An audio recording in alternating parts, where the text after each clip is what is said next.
항상 지켜주시고 돌보아 주시는 사랑의 하나님, 오늘도 이 자리에 이렇게 모여 하나님 한 분만을 위해 찬양과 경배를 올릴 수 있도록 허락하심을 감사드립니다.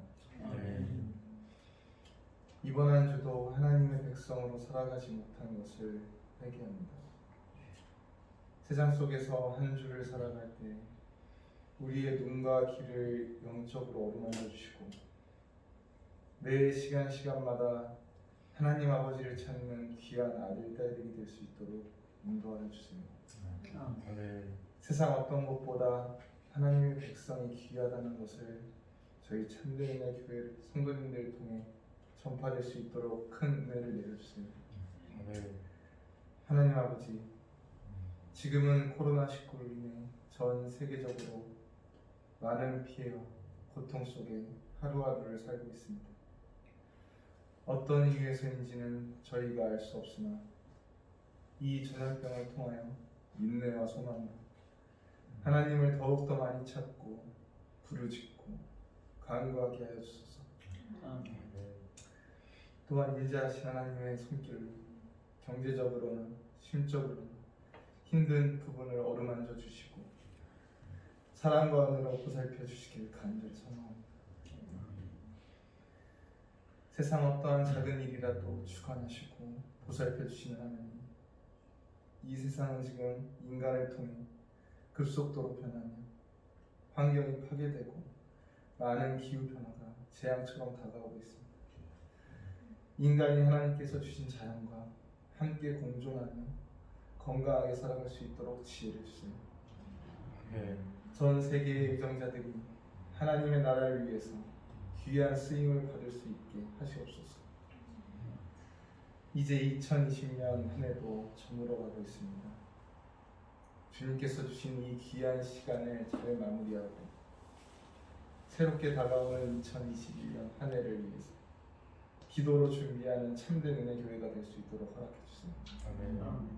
2021년 한 해에는 저희 교회가 이 지역을 변화시키고 나아가 이 세상의 빛과 소금이 될 수 있게 주님께서 은혜와 지혜를 붓고 더 부어주시며 그리하여 세상 많은 사람들이 저희 성도들이 믿는 하나님을 궁금하게 하시고 교회를 향하여 나를 나올 수 있게 한 걸음 한 걸음 인도하여 주세요.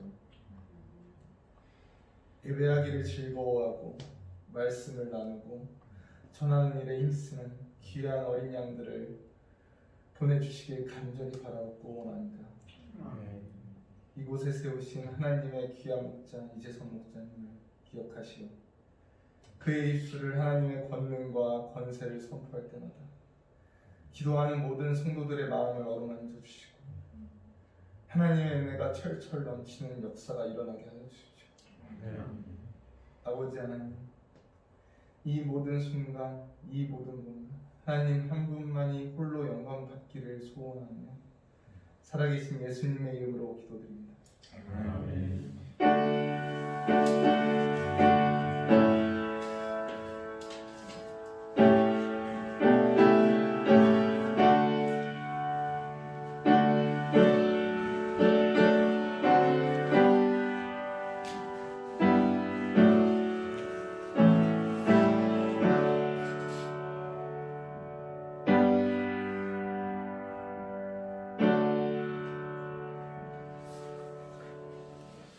오늘 우리에게 주시는 하나님의 말씀은 시편 57편의 말씀입니다.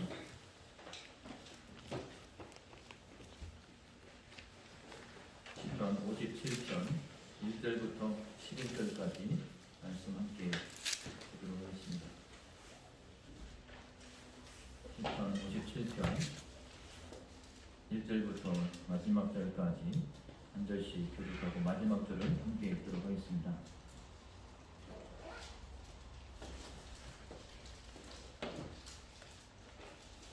찾으신 줄 알고 한 절씩 교독합니다. 시편 57편 1절부터 마지막 절까지입니다. 하나님이여 내게 은혜를 베푸소서. 내게 은혜를 베푸소서. 내 영혼이 주께로 피하되 주의 날개 그늘 아래에서 이 재앙들이 지나기까지 피하리이다. 내가 지존하신 하나님께 부르짖으며 그가 하늘에서 보내사 나를 삼키려는 자의 비방에서 나를 구원하실지라. 하나님이 그의 인자와 진리를 보내시리로다. 내 영혼이 사라져 하늘에서 찾으며 내가 아버지를 찾는 중에 무엇이니 곧 사람의 아들들 중이라. 그들의 이는 창과 하늘이요 그들의 이는 날카로운 칼 같도다. 하나님이여, 주는 하늘 위에 높이 드리시며 주의 영광이 온 세계 위에 높아지기를 원하나이다. 그들이 내 구원을 막으려고 그분을 준비하였으니 내 영혼이 억울하도다. 그들이 내 앞에 웅덩이를 팠으나 자기들이 그 중에 빠졌도다. 하나님이여, 내 마음이 확정되었고 내 마음이 확정되었사오니 내가 노래하고 내가 찬송하리이다. 내 영혼아 깨치어다. 비타야 수도나 깨치어다. 내가 새벽을 깨우리로다. 주여, 내가 만민 중에서 주께 감사하오며 문 나라 중에서 주를 찬송하리이다. 그 주의 인자는 커서 하늘에 미치고 주의 진리는 궁창에 일어나리다. 하나님이여, 주는 하늘 위에 높이 들리시며 주의 영광이 온 세계 위에 높아지기를 원하나이다. 아멘. 벌써 2020년 마지막 달 12월 첫째 주가 되었습니다. 올해 새해 벽두부터 밀어닥쳤던 그 전염병으로 인해서 정말 사업장이 큰 타격을 받고 또 힘들어하시는 분들 계시고 또 그 가족의 아픔을 지켜보면서 가슴만 공동하는 또 우리 성도님들도 많이 계십니다. 우리 생애에 불어닥친 다양한 고통으로 인해서 상실감을 경험하고 있는 것입니다. 이런 분들에게는 한 해를 돌아보면서 내가 하나님 앞에 무엇에 감사할까 생각할 때 정말 감사할 게 별로 없어요. 이렇게 말씀하실 수도 있습니다. 또 어떤 특별하게 불행한 일을 겪지 않았다 할지라도 지난 1년 동안 정말 내가 살아가기에 정말 급급했다. 정말 숨가 크게 달려갔다. 이렇게 하는 분들에게는 정말 감사하거나 기뻐할 만한 그런 것이 많지 않을 수도 있습니다. 오늘 읽었던 시편 57편을 기록한 다윗은 바로 이러한 삶의 자리에 떨어져 있었던 적이 있었습니다. 베들레헴에 정말 이름 없는 목동으로 살다가 적의 장수 그 골리앗을 한 방에 넘어뜨린 것으로 인해서 이력 이스라엘의 이 영웅이 됩니다. 스타가 됩니다. 그리고 나중에 이제 왕궁에서 사울 왕이 곁에 있어서 일을 하다가 그때 당시 그런 생각을 했을 거예요. 하나님이 나를 이렇게 이끌어 주시는구나. 정말 화려한 삶을 한때 기대했을 수도 있을 것 같습니다. 그런데 그것도 잠시이고 왕에게 시기를 받아서 정말 결국은 왕궁을 빠져나와서 광야로 도망치는 신세가 되고 맙니다. 그리고 엔게디 광야에 있는 이 한 동굴 속에 자기 몸을 맡기게 됩니다. 사울 왕이 다윗을 잡으려고 군사 3,000명을 동원해서 전국을 뒤잡듯이 뒤집니다. 다윗이 있다는 소리만 들리면 득달같이 달려가서 이 다윗을 찾았기 때문에 더 이상 이제 도망칠 곳도 없어요. 심지어는 적국인 블레셋까지 넘어가서 도망을 해봤지만 거기도 하나님의 인도하심이 아니었고 결국은 도망한 곳이 어딘가? 불 속으로 들어갑니다. 짐승들이 사는 불이었습니다. 아둘람 불 속에 도망을 갑니다. 지금 오늘 시편 57편 말씀도 아둘람 굴에서 쓴 시입니다. 아마도 이 광야로 들어간다는 것이 이게 무엇을 의미하는지 다윗은 잘 알고 있었을 것입니다. 오래전에 들었던 얘기를 생각해 보면 여기로 들어갔다가 나온 사람은 아무도 없습니다. 이제 광야로 들어간다는 것 자체가 완전히 삶이 꼬여버린 것이기 때문에 이것을 재기해서 회복한다는 것은 정말 생각하기도 어려운 것이다. 자신도 느끼고 있었을 것입니다. 모든 것을 다 잃어버렸습니다. 사무엘에게 기름 부음 받을 때 가졌던 어떤 설레이는 비전도 잃어버렸고 가족도 떠나보냈고 고향의 그 낭만적인 형치 다 잃어버렸습니다. 그것도 모자라서 이제는 자기 목숨까지도 잃어버릴 지경이 된 것입니다. 왕궁을 빠져나오면 되는 줄 알았었는데 계속해서 이 끈질긴 사울 왕이 자기를 죽이려고 계속 추격하는 거예요. 다윗은 자기가 겪고 있는 그 상황을 한마디로 요약을 해서 이렇게 표현합니다. 시편 57편 1절 제가 읽겠습니다. 하나님이여 내게 은혜를 베푸소서. 내게 은혜를 베푸소서. 내 영혼이 죽기로 피하되 주의 날개 그늘 아래에서 이 재앙들이 지나기까지 피하리이다. 재앙이라고 했습니다. 이 재앙들이 지나기까지 피하리이다. 재앙적인 상황에 나는 지금 떨어져 있다라고 생각하는 거예요. 주의 날개 그늘 아래에서 이 재앙들이 지나기까지 피하리이다. 이것이 우리가 아무 생각 없이 그냥 읽으면 굉장히 은혜롭게 들릴 수 있습니다. 굉장히 새롭게 들릴 수도 있습니다. 그러나 이 내용을 알면 이것이 그렇게 가벼운 내용이 아닙니다. 지금 자기 인생의 주인이 되시는 하나님 붙들고 하루하루를 견디기에 아주 급급한 상황입니다. 그분의 날개 그늘 아래에서 이 험악한 태풍 겨우겨우 견디고 이기고 있는 것입니다. 참으로 힘들고 답답한 인생길입니다. 상황은 굉장히 엄중합니다. 우리가 다윗이 굴에 들어갔을 때 쓰는 시구나 이렇게 굴이라고 그냥 표현하지만 여기는 사실은 짐승들이 사는 곳입니다. 실제로 4절 말씀 보면 내 영혼이 사자들 가운데서 살며 내가 불사르는 자들 중에 누웠으니 곧 사람의 아들들 중에라. 그들의 이는 창과 화살이 그들의 혀는 날카로운 칼 같도다 라고 했어요. 실제로 다윗이 사자들 속에서 누워있었다는 뜻은 아닐 것입니다.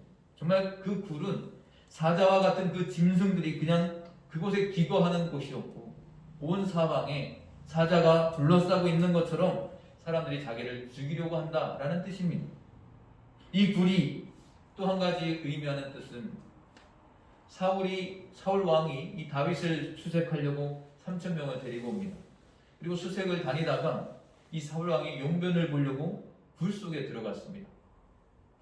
그러니까 이 굴이라는 것은 용변 보는 곳이 굉장히 이렇게 음습하고 더러운 곳이 사람들의 이목이 차단된 곳이니까 거기 가서 내가 좀 큰 일을 봐야 되겠다. 이렇게 들어간 거예요.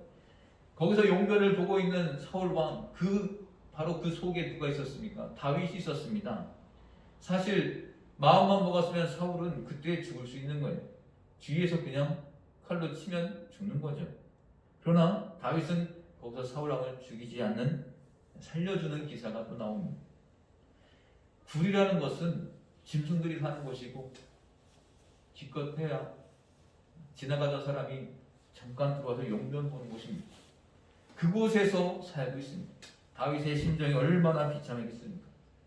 짐승들이 사는 곳, 그저 용변이나 보는 그런 곳에서 자기 거처를 정하고 살아야 됩니다. 다윗의 심정이 얼마나 기가 막혔을까? 그러나 그렇기 때문에 이 다윗의 마음에는 지금 탄식하고 눈물을 흘릴 뿐이고 하나님 앞에 기도하는 사람 언제까지입니까?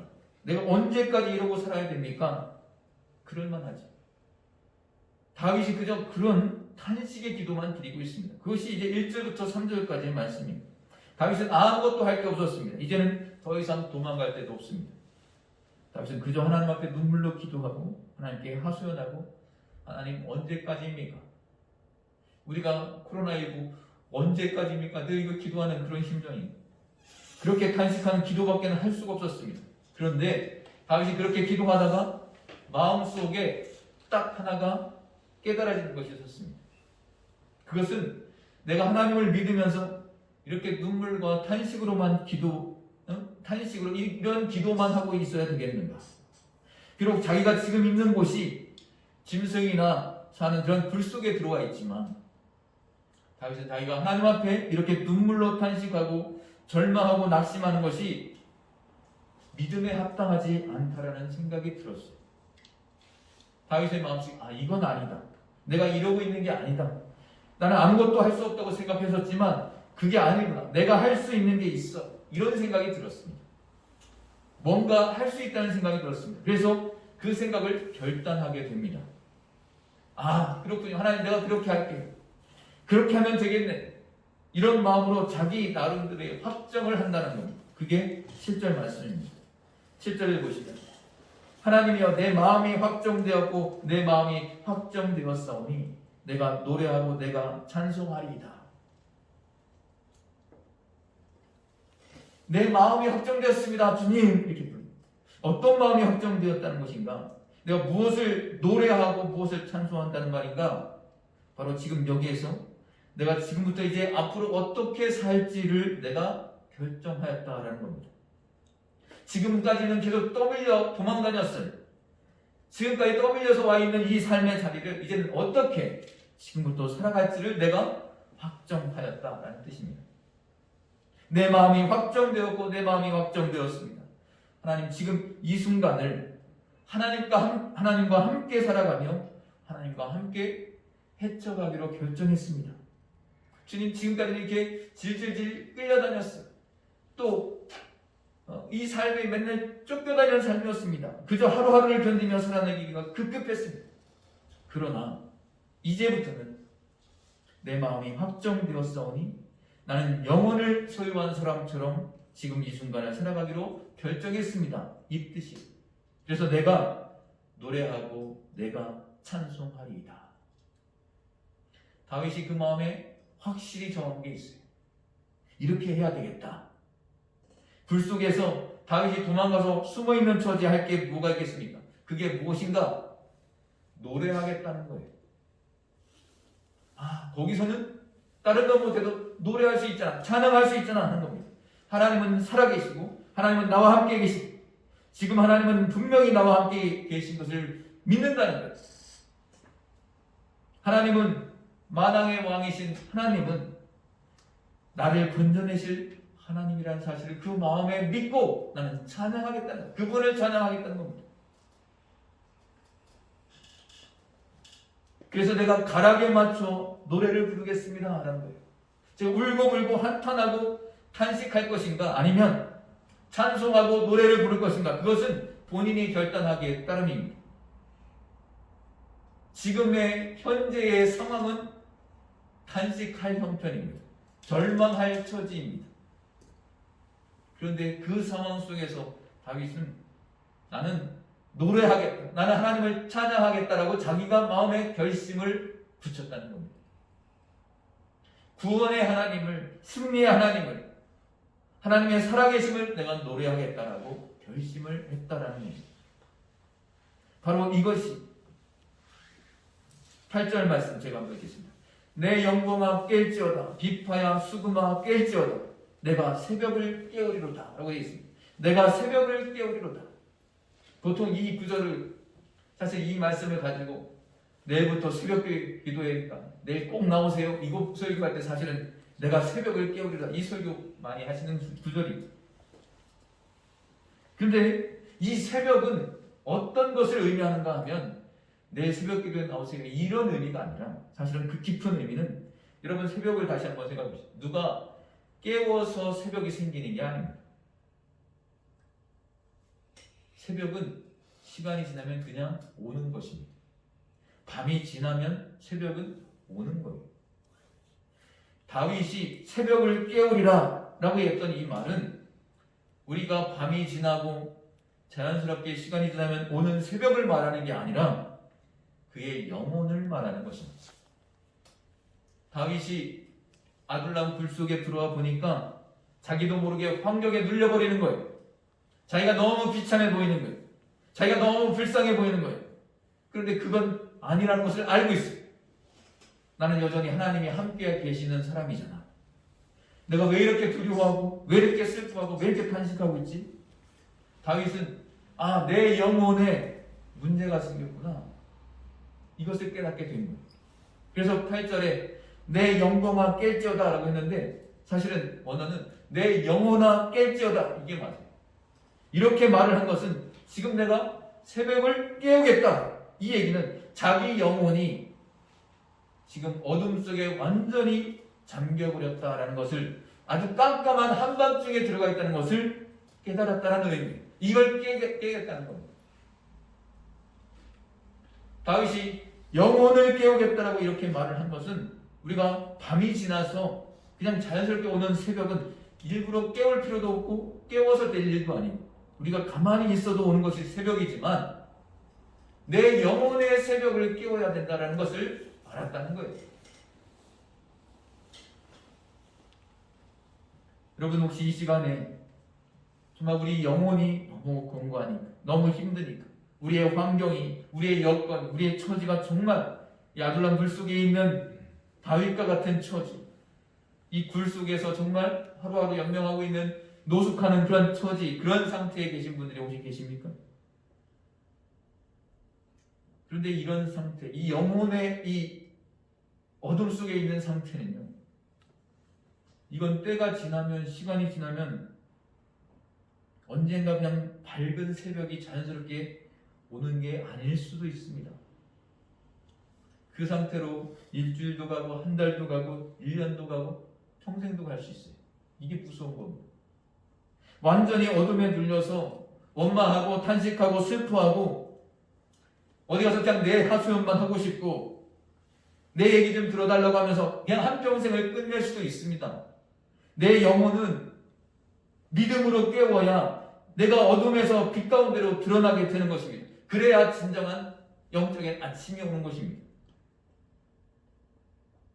다윗이 새벽을 깨우겠다고 하는 것은 다윗이 뭘 해서 새벽이 온다는 뜻이 아니고 이미 하나님이 빛이시기 때문에, 하나님이 늘 함께 계시기 때문에 우리의 눈을 들어서 하나님을 바라보면 언제나 나는 새벽을 맞이한다라는 뜻이에요. 슬픔과 근심과 탄식에 눌려있을 필요가 없다는 겁니다. 다윗이 찬양을 시작하는 겁니다. 이 굴 속에서 다윗이 찬양을 시작합니다. 점점점 뜨거워지는 겁니다. 그랬더니 뭐가 터져 나오는가? 감사가 터져 나오더라라는 겁니다. 사실은 그 자리에 있으면서 눈물밖에 안 나오는 처지예요. 난 이게 뭐 하는 건가? 여기서 왜 이렇게 내가 뭘 잘못했다고 여기서 이렇게 쫓겨다니면서 이 불 속에 살아야 되나? 이런 탄식과 절망과 한탄밖에 나오지 않는 그 상황 속에서 감사가 터져 나온다라는 겁니다. 그게 바로 9절 말씀입니다. 9절입니다. 주여 내가 만민 중에서 주께 감사하오며 문나라 중에서 주를 찬송하리이다.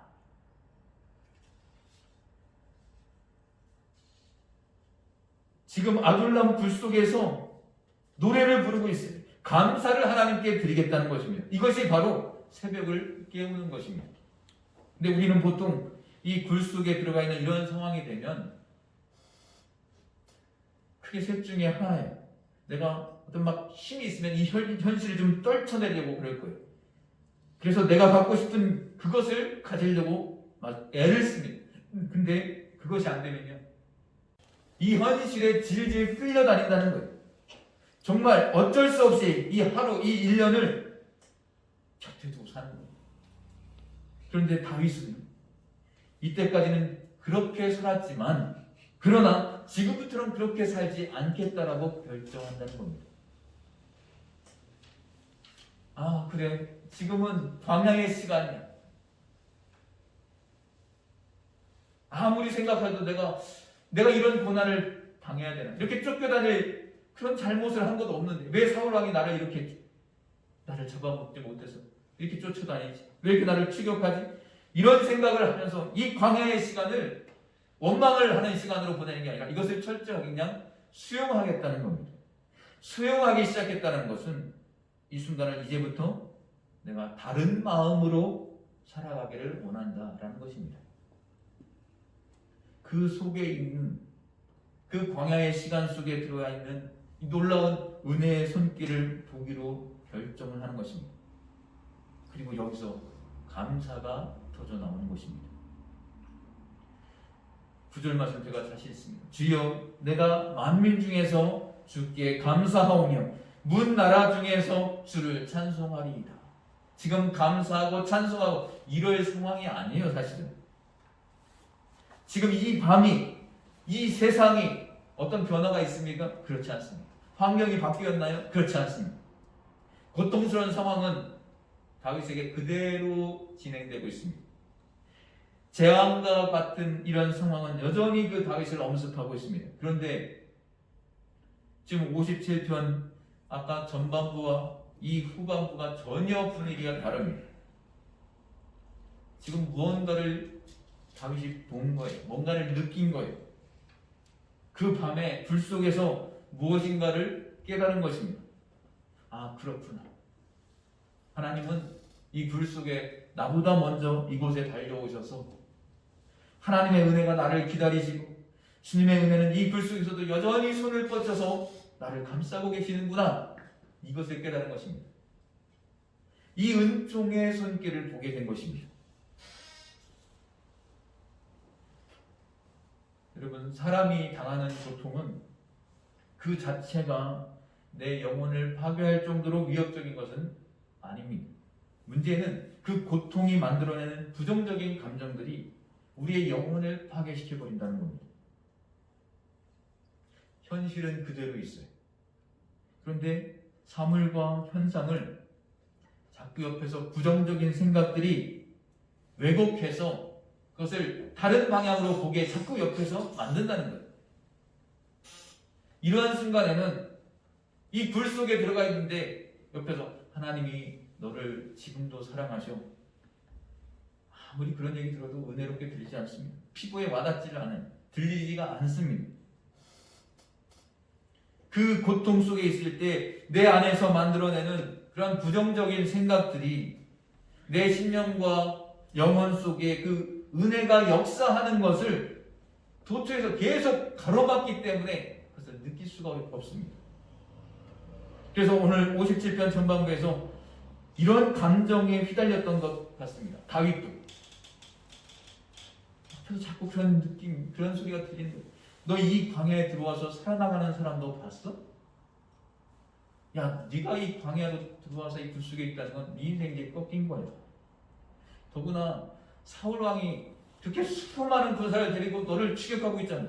너는 여기서 조금만 나가면 넌 붙잡히면 그 자리에서 끝이야. 너는 그 사람이 언젠간 당하게 될 거야. 너 어떻게 할래? 이런 부정적인 생각과 감정들이 계속 다윗을 엄습하는 거예요. 이런 감정에 휘둘렸던 거예요. 그러면 어떻게 되는가? 하나님은 보이지가 않습니다. 내 자신은 자꾸 콩알만하게 작아져 보이고 나를 쫓는 적군은 어마어마하게 커지게 되는 것입니다. 그래서 사람이 아니라 뭘로 보였다고 했습니까? 사자로 보이는 거예요. 사자의 이빨이 창과 화살로 보입니다. 아마든지 그렇게 느껴졌을 거예요. 그들의 혀는 날카로운 칼이다 라고 표현했어요. 부정적인 생각들이 자꾸 만들어내는 판타지 같은 거예요. 근데 이것이 무서운 것이 무엇인가? 이건 습관이라는 겁니다. 무서운 습관이. 컵에 물이 반쯤 달렸으면 아, 절반밖에 남지 않았다 이렇게 생각하는 사람이 있고, 절반이나 남았네 이렇게 생각하는 사람이 있다는 거예요. 종이 한 장 차이인 것 같지만 그 사람의 생각하는 습관에 따라서 사물을 바라보는 것이 결정이 됩니다. 12명의 정탐꾼이 가나안 땅을 탐색하러 들어갔다가 돌아왔습니다. 똑같은 현장을 똑같은 시간에 같이 보고 와서 보고를 하는데 어쩌면 이렇게 다릅니까? 여호수아와 갈렙과 봤던 현실과 10명의 다른 정탐꾼이 봤던 현실이 어찌 그렇게 다르냐라는 거예요. 여호수아와 갈렙은 과연 그 땅은 젖과 꿀이 흐르는 땅입니다. 하나님이 우리에게 주신 땅입니다. 이렇게 얘기했습니다. 그러면서 보십시오. 그 땅의 소출이, 그 땅에서 나오는 과일이 얼마나 크고 놀라운지 한번 보십시오. 샘플을 보여줬어요. 같이 갔던 10명도 그거 인정합니다. 아, 그건 맞아요. 그거는 그런 것 같아요. 하지만 그 사람들은 다른 것을 보고 왔어요. 그 땅 거주민은 너무나 장대하고 강한 것 같아요. 성읍은 너무나 견고한 것 같아요. 힘이 너무나 대단한 것 같아요. 그들은 거인이었습니다. 우리는 그들 앞에서 메뚜기와 같은 존재였습니다. 사물을 믿음으로 보지 않고 하나님의 눈으로 보지 못하며 부정적으로 바라보는 데 익숙한 것입니다. 하나님이 이것을 어떻게 보셨는가 하면, 문제는 이들은 단순히 부정적인 생각은 생각의 문제라고 생각을 했는데, 하나님이 보시기에 그것은 생각의 문제가 아니라 나 여호와를 대하는 이건 태도의 문제다라고 말씀하셨어요. 민수기 14장 11절에 보면 이 백성이 어느 때까지 나를 멸시하겠느냐라고 했습니다. 나는 그냥 부정적으로 내 마음에 있는 것을 투사해서 그걸 얘기했을 뿐인데 하나님께서 그 모습을 보실 때에는 네가 나 여호와가 이끌어가는 네 인생에 대해서 너 신뢰하지 못하는 것이잖아. 내가 너에게 했던 이 인생의 약속들을 믿지 않는 것 아니냐 이렇게 말씀하시는 거예요. 그것은 나를 멸시하는 것이다. 내가 그들 중에 많은 이적을 행하였으나 어느 때까지 나를 믿지 아니하겠느냐. 하나님 너무 답답해 하시는 거예요. 이때까지는 나도 모르는 온갖 부정적인 감정에 나를 내어 맡기며 살아왔다면 오늘 이 순간부터 그것은 생각의 문제가 아니고 주님을 대하는, 하나님을 대하는 내 마음의 태도가 잘못되었다라는 것을 우리가 다시 한번 기억할 필요가 있습니다. 주님 앞에 주님을 신뢰하는 마음의 태도로 우리가 돌아서실 수 있기를 바라는 것입니다. 이런 불편한 상황 속에서 부정적인 생각이 치고 올라오면 그것을 그냥 자라도록 그냥 놔두시면 안 된다는 거예요. 그 생각에 나를 맡기지 말아야 한다는 겁니다. 이 생각에 나를 맡기지 않는 가장 강력하고 더 확실하고 단순한 방법은 기도하는 것입니다.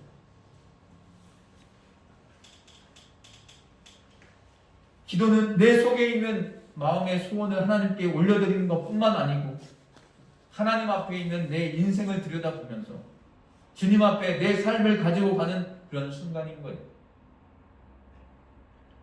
다윗은 하나님께 기도하기 시작합니다. 그리고 기도를 통해서 자기 자신을 전적으로 하나님 앞에 의뢰하기 시작합니다. 하나님, 지금 이 순간에 하나님은 저를 이끌어주고 계신 줄로 믿습니다. 방금 전까지만 해도 저는 주님의 은혜 나에게 그늘 아래에서 그냥 하루하루 간신히 견디는 하루를 보내왔지만 이제부터는 저는 이 재앙이 끝나기까지 주님의 나에게 그늘 아래에 제 인생을 온전히 맡겨드립니다. 주님 뜻대로 해주시옵소서. 이 전적 의뢰, 전적 신뢰입니다. 이렇게 진심으로 주님께 의뢰하면서 기도할 때 놀라운 일이 일어납니다. 전적으로 의뢰를 한다는 말은 지금의 상황이 가장 심각한 지경에 떨어졌을 때 그때까지도 주님께 맡긴다는 거예요. 그래, 내 인생 하나님의 손 위에 있지 않아. 그래, 죽어도 하나님 안에서 죽으면 그러면 되는 거지. 여기까지 가는 것입니다. 그때에 우리 속에 있는 이 부정적인 감정들이 사라지게 되는 겁니다. 우리가 뉴스를 보고 신문을 보고 계속해서 부정적인 소식을 들을 때마다 어떻게 하지 내 마음속이 쪼그라드는 것 같아요. 그렇지만 그때마다 우리가 해야 될 것은 기도하는 것입니다. 하나님, 이 현상 때문에 내 마음이 위축되지 않게 하시고 하나님이 여기까지 다 하지 않으셨으면 아직 여기까지가 아닌 거예요. 부정적인 감정은 생과 사 사이에서 마음을 결정하지 못하고 안절부절하기 때문에 일어나는 감정입니다. 주님께 통째로 맡겨드리면 놀랍게도 그 아침 안개가 그 햇볕에 완전히 순식간에 사라져 버리듯 언제 그랬는지 이 감정이 다 녹아져 버리는 것입니다. 아, 그래, 이건 실체가 아니었다라는 것을 보여주는 것입니다. 그리고 그때에 하나님의 은혜가 보이기 시작하는 겁니다. 주님이 그때부터 은혜를 내려주시는 것이 아니고 하나님의 은혜의 손길은 여전히 지금까지 내 옆에 계셨는데 내가 가지고 있는 이 부정적인 생각과 감정들이 그 하나님의 은혜를 느끼고 보지 못하게 만들었던 거예요. 그런데 이제 그것이 내려지고 나니까 이제 그 은혜가 느껴지고 내 마음속에 스며들게 되는 것입니다. 그리고 그 은혜의 손길을 내가 보기 시작하는 순간 하나님은 이 힘든 시간을 굳이 밀쳐내지 않아도 되는 것입니다. 이제는 이것들과 같이 살아갈 수 있는 영적인 근육이 생기는 것입니다. 이러한 환경 속에서 살아갈 수 있는 영적인 근육이 생기는 거예요. 그것이 바로 은혜가 이것을 가능하게 합니다. 그래서 은혜가 함께 하는데 내가 무엇을 염려하고 걱정하리요? 천만인이 나를 둘러치고 나를 포위하고 나를 공격한다 할지라도 나는 두려워하지 아니하리이다. 이런 믿음이 터져나오게 되는 것입니다. 그런 사람은 이제 그때부터 그 순간에 마음속 깊은 곳에서 기쁨이 조금씩 올라오기 시작합니다. 이제 향유하기 시작합니다. 조금 전까지만 해도 이 광야를 보면서 광야에서 부는 이 바람과 또 군데군데 있는 이 돌과 이 지긋지긋한 모래 언덕, 이건 내가 내 인생이 정말 불행한 곳에 비참한 곳에 떨어져 있네, 이런 상징처럼 보여졌어요. 그런데 하나님이 함께 하시면서 지금 이 상황을 보니까 바람도 귀하고 군데군데 있는 돌도 나에게 뭔가를 말하는 것 같고 이 모래 언덕 속에서도 하나님이 내 삶을 만들어 가시고 엮어 가시고 계시다, 이게 느껴지기 시작하는 거예요. 그래서 하나님이여 내 마음이 확정되었고 내 마음이 확정되었습니다. 내가 노래하고 내 인생을 찬송하리이다, 이렇게 고백할 수 있는 거예요. 이 시편 57편 말씀을 가지고 아주 유명한 찬양 두 가지가 있습니다. 그 중에 하나는 이제 좀 이따 부를 거고, 하나는 내 영혼이 확정되고 확정되어 싸우니, 이렇게 부르는 찬양이 하나 있어요. 그것과 조금 이따 부를 찬양이 또 그 현실은 하나도 바뀐 것이 없습니다. 그런데 내가 이 자리를 하나님을 신뢰하면서 살아가기로 결정한 순간 모든 것이 바뀌는 거예요. 있는 이 자리에 있는 것 하나하나가 내게는 귀하고 감사하고 아름답게 느껴지는 것입니다. 아, 이게 선물이구나. 이 생의 삶이 선물이고 지금 이 순간도 하나님이 내게 주신 선물이구나. 감사와 찬양이 흘러나오고 내가 만민 중에 주께 감사하며 문나라 중에서 주를 찬송하기로 결심하는 것입니다. 아무것도 할 수 없다고 생각했을 때 그때 내가 할 수 있는 게 있구나, 내가 찬양할 수 있구나, 이걸 생각했다는 거예요. 절망할 수밖에 없고 낙심할 수밖에 없고 그래서 진짜 아무것도 할 수 없다는 이런 생각을 깨트리는 겁니다. 이게 새벽을 깨우는 것입니다. 다윗이 이렇게 내가 새벽을 깨우겠다라고 하는 이 열망을 가지게 된 한 가지 소원이 있습니다. 그것 때문에 이렇게 내가 새벽을 깨우겠다 이렇게 결정한 것, 그게 바로 무엇인가? 하나님의 영광입니다. 하나님의 영광이냐 아니냐, 이것이 굉장히 중요하다는 것을 다시 한번 생각하는 거예요. 자기가 아둘람 불 속에 있는 것이 거기에 있는 게 하나님의 영광이 아닌 게 아니고, 자기가 낙심 속에 있고 자기가 슬퍼하고 자기가 완전히 꺾어지고 울면서 원망하고 그 자리에 있는 것, 이게 하나님의 영광이 아니라는 거예요. 하나님이 나와 함께 계신데 내가 비록 굴 속에 들어가 있지만 내가 얼마든지 하나님을 찬양할 수 있다는 걸 깨닫습니다. 그래서 5절 말씀, 5절 한번 같이 한번 읽겠습니다. 5절 함께 읽겠습니다. 시작. 하나님이여 주는 하늘 위에 높이 들리시며 주의 영광이 온 세계 위에 높아지기를 원하나이다. 비슷한 말씀이 11절에 또 나옵니다. 11절 한번 다시 했습니다. 시작. 하나님이여 주는 하늘 위에 높이 들리시며 주의 영광이 온 세계 위에 높아지기를 원하나이다. 아멘. 다윗이 새벽을 깨우리로다 했던 이유는 뭐예요? 주의 영광이 온 세계 위에 높아지기를 원하나이다. 이 마음 하나에 이게 다윗의 소원이 하나님의 영광을 드러낼 수 있게 해달라는 것입니다. 다윗은 지금 하나님 선지자 중에서 저에게 기름 부어줬잖아요. 나 왕이 되게 해주세요. 그거 약속하셨잖아. 자기를 왕 되게 해달라고 기도하는 건 아닙니다. 이 어려움 속에서 자기를 풀어달라고 기도하는 건 아닙니다. 자기를 건강하게 해달라는 것도 아니고 자기 가족들이 편안하게 해달라는 것도 아니고 다윗이 원하는 건 오직 하나였습니다. 이것이 하나님의 영광인가 하는 것입니다. 지금 하나님의 영광이 드러나고 있는가 하는 것입니다. 다윗이 새벽을 깨우리로다 하면서 주님을 찬송했습니다. 그 아둘람 굴 속에서 찬송을 했습니다. 그것이 바로 오늘 9절, 10절, 11절 이 말씀 가지고 그걸 가사로 해서 나온 찬송이 오늘 이따가 부를 찬송인데요. 하늘 위에 주는 높이 들리며 주의 영광은 온 세계 위에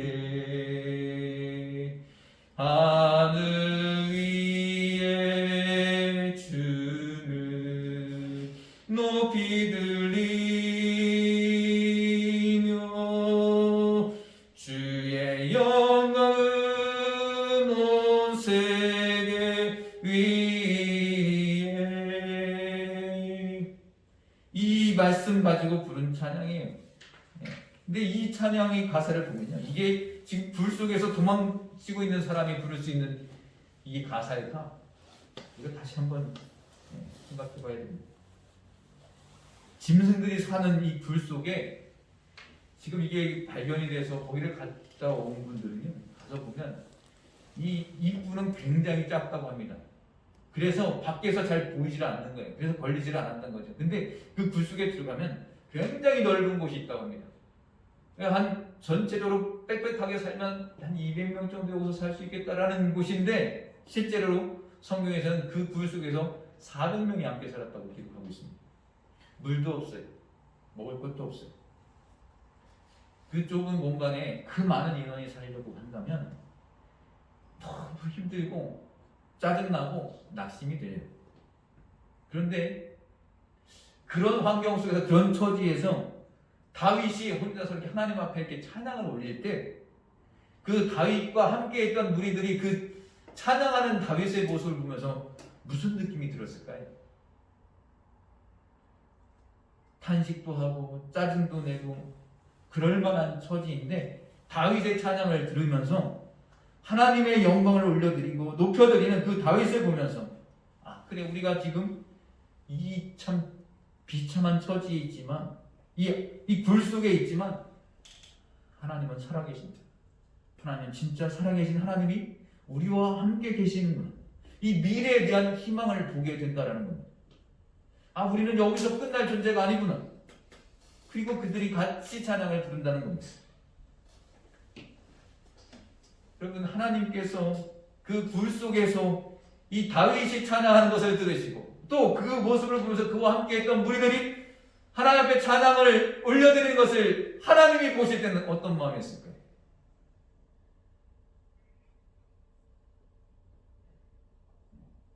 그 환경 속에서 하나님을 찬양하는 모습을 보면 하나님은 너무너무 기뻐하셨을 거예요. 그리고 결국 이런 시기를 지나고 하나님 다윗을 진정한 이스라엘의 왕으로 세우시죠. 하나님이 세우실 수밖에 없던 거예요. 하나님은 우리의 기도를 정확하게 아십니다. 내가 도대체 뭘 구하는지를 주님이 아십니다. 이 굴 속에서 드려진 하나님의 영광을 찬양하는 이 다윗의 찬양이 기적을 일으키는 것입니다. 정말 우리 가운데도 힘들고 어려운 처지에 있는 분이 계십니다.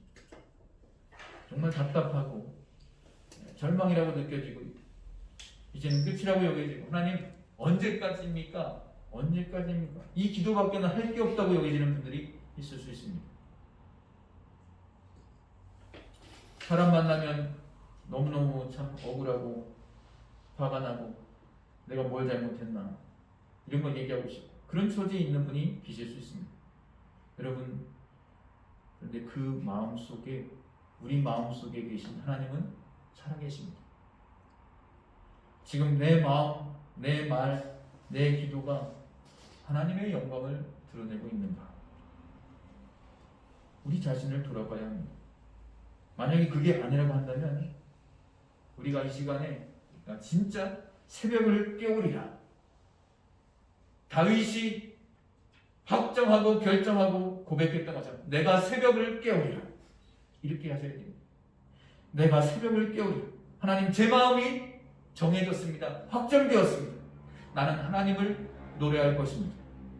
사람들은 다 나를 불쌍하게 보고 다 나를 비참하게 보고 때로는 나도 그렇게 느껴지기도 하지만 그러나 하나님, 나는 하나님을 찬양하겠습니다. 확정되길 원합니다. 이 마음을 가지셔야 됩니다. 이제 말씀을 맺겠습니다. 우리 예수 믿는 성도들에게는요, 각자의 마음속에 엄청나게 큰 찬양이 있습니다. 예수님을 믿으시는 우리 성도님들 한 분 한 분 마음속에 엄청난 찬양이 있습니다. 근데 우리가 죽고 난 다음에, 그 다음에 하나님께로 한번 갈 때를 한번 생각해 보세요. 죽고 나면 사람은 두 군데로 갈라집니다. 영원한 지옥으로 가는 사람이 대부분이고, 그리고 하나님의 나라로 가는 구원받은 자들이 있습니다. 우리는 구원받은 자로 하나님의 나라로, 하나님께로 향하여 가고 있습니다. 예수님 때문에, 예수님의 보혈 때문에, 그 보혈의 능력으로, 은혜로 우리는 천국으로 갑니다. 그때에 우리가 천국에 가면서 이 세상에 사는 동안에 있었던 돈 없어서 받았던 서러움, 건강을 잃고 겪었던 그런 고통들, 또 사업이 안 돼서, 사업이 실패해서 겪었던 좌절감, 이런 것 때문에 천국 가면서 마음이 가라앉을 사람이 있겠습니까? 천국 가는 길에 아마 이 세상에서는 그렇게 해보지 않았던, 한 번도 그렇게 해보지 않았던 춤을 추면서, 찬송하면서, 큰 소리로 찬양하면서 우리들은 하나님께로 갈 것입니다. 그 구원받은 사람이 영원히 가지고 있는 그 찬송이 모든 성도들에게 다 있습니다. 그런데 왜 그것을 죽고 난 다음에나 부르겠느냐라는 겁니다. 왜 이 땅에서 살아있는 동안에 여기서는 부르지 못하고 천국 갈 때 그때만 부르냐는 거예요. 내가 내 영혼을 깨우면, 새벽을 깨우고 찬송을 시작하면 모든 성도는 자기 마음속에 찬송이 있다는 것을 알게 됩니다. 참 희한한 일이죠. 내 처지는 너무 절망스럽고 내 삶은 너무 비참한데 내 속에는 찬송이 있어요. 만약 여러분의 처지와 형편 속에 자꾸 마음이 무너지는 분이 계십니까? 난 아무리 해도 안 돼. 여기까지가 끝인 것 같아. 이럴 수밖에 없잖아. 이런 넋두리 같이 하소연만 나오고 그런 분들이 있을 수도 있습니다. 그러나 하나님을 마음에 믿으시고 지금 그 주님이 내 마음에 계신 것을 믿으신다면 우리의 영혼이 깨어나야 합니다. 다시 새벽을 깨우리라 고백할 수 있어야 됩니다. 우리가 다시 찬송을 하기 시작하면, 그러면 기도가 살아나게 되고 그 똑같은 형편 속에서 감사가 나오게 됩니다. 여러분, 우리가 경험해보잖아요. 똑같이 울적하고 마음이 힘들 때 유행가를 듣는 것과 찬양을 듣는 것 어떤 차이가 있는지 아시잖아요. 근데 우리가 무엇을 선택해서 듣나, 무엇을 우리가 나누나, 그것을 한번 생각해 보십시오. 이 굴 속에서 하나님께 찬양을 드렸던 그 다윗의 하나님을 향한 그 영광, 주님의 영광, 우리도 하나님을 찬양하고 기도하고 감사가 넘칠 때 그 주님의 영광을 우리도 경험하게 되는 것입니다. 우리의 삶 속에서 순간순간 주의 영광이 온 세계 위에 높아지기를 찬양하는 저와 여러분이 되시기를 주님의 이름으로 축원합니다. 이 시간에 이 아둘람 굴 속에서 다윗이 그렇게 하나님을 찬송했던 그 찬양을 한번 하겠습니다. 내가 만민 중에, 오늘 이